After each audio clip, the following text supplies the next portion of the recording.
So I just got through watching a video from Stanford University, and the owner of Doordash was speaking, and he said it was just such a wonderful platform Doordash is because the vast majority of the people on Doordash, the drivers, work full-time jobs and they're just able to, make extra money whenever they feel like, on their schedule, and it's so convenient, and they're able to make money.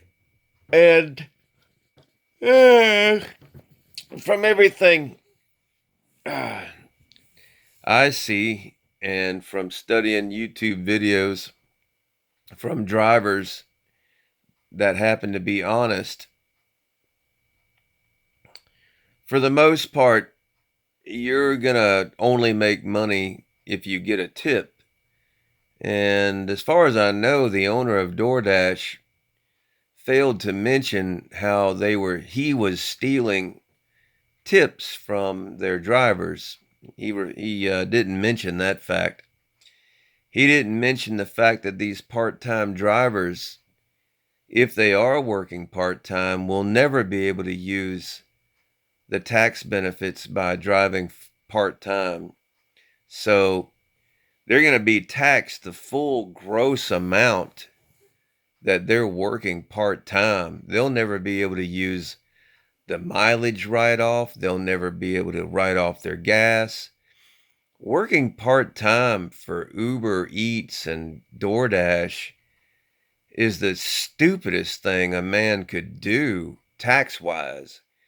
You don't get to write off any of it because if you're not, I had somebody delete me from speaking about this on their YouTube channel because they're trying to get monetized, and speaking the truth on a lot of YouTube channels is a downer. They don't want you speaking the truth about how if you don't make at least the same amount minimum of your standard deduction, you're never going to be able to write off anything driving for Uber Eats. Yeah, that's just the nature of the beast. And so you're just almost wasting your time. It's like you're never ever going to make anything. How are you going to make any real money driving part-time and you're self-employed, but you can't use the tax benefits? So in other words, if you're making $20 an hour, or it's going to be more like $15 an hour driving for DoorDash and Uber Eats. And that's the truth. It's really that's what you make per hour on average. You're lucky if you make that $15 an hour, and you're going to be taxed the full amount for that. But really, after your expenses, you're lucky if you made $5 an hour.